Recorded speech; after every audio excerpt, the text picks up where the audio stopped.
Well, I guess maybe I shouldn't have interrupted nap time. Interrupt nap time just a little bit with this one right here.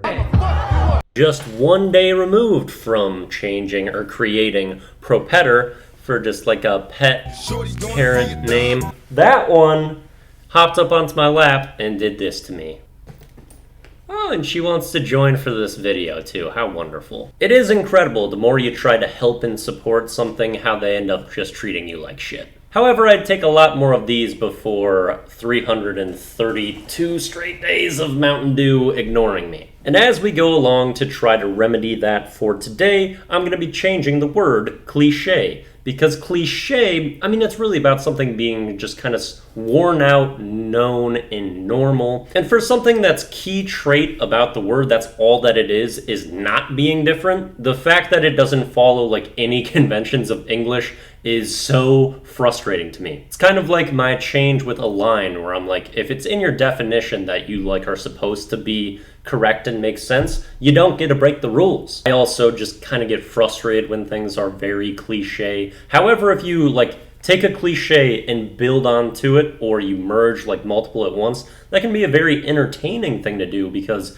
it kind of grounds what you're doing in stuff that people know, while also doing something new, hence making it no longer cliche. And I'm sure cliche was just ripped from another language, probably French if I were to guess, but I want things to work for our language, not the one that is not being spoken. It doesn't have to be changed in whatever its native origin is, you know? So my new version for cliche is normu, because it's really just something that's normal, and it's also like you're calling the person or just the thing, referring to it as you, as like you normal. It's a normu when something is cliche. Still a short, easy word to use that I think gets the point across very clearly of what this means. Also, if you're wondering like how this happened to my arm, like this scratch fest where she just wrapped around and went to town, it was this exact scenario. Just sitting in my lap, petting her, nothing different about it. She just like went berserk for no reason. It's happened before, but it's probably been like 2 years. I don't know, tough. If you see the arm in later videos, not self-inflicted. It's the Bracoon lady here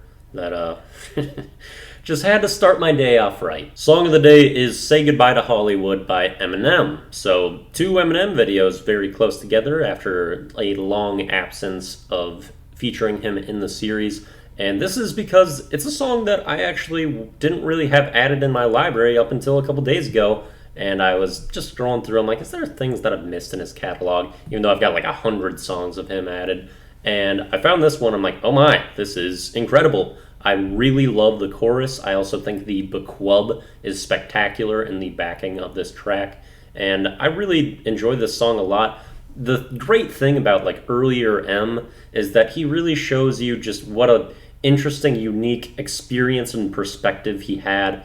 And what was going on in his life, I feel like, was just so interesting to peer into at that time. And he just kind of goes through a lot of the struggle of fame in this one and trying to raise his daughter through that and figure out how to navigate what his ascension to unbelievable recognition was. And I think this song is super well done. Storytelling is immaculate in it, and a really great song that I overlooked for an enormous amount of time in my Eminem superiordom. Then for the video of the day, I did The Climb, which is spelled C-L-I-M-E as of one of my Wiplish lessons. That one's hilarious, by the way. I would watch that for sure. From The Dark Knight Rises, where Bruce and Batman makes his ascent from the prison and he goes, without the rope. And it's a lesson that I think really is powerful, actually. I mean, it's in a movie and it's hard to take serious for some people when they learn things through art, film, cinema. But I think it is a powerful lesson. It's kind of how I've approached a lot of things and somewhat why the deadline was made. Not directly, but it goes into that. It's kind of this same thing where it's like, if you don't have the safety net, if there's no going back, you have to figure things out. You have to be stronger, faster, better than you ever could be otherwise, or else, in this case, you die because you fall to your death. And that's kind of what I set myself up into, but I'm not intending on dying. But I didn't want the deadline to be a trivial thing by any means, and it's kind of like this is what I was going for. So I hope I can get out of the prison, out of the pit, and make the climb, hopefully to an incredible soundtrack from Hans Zimmer, as this clip is. So this is another Batman clip that I love too. So dense focusing of Eminem and Batman in the last couple days. So yeah, that's good. Getting back to my roots. That's it for the Daily Do. Peace out.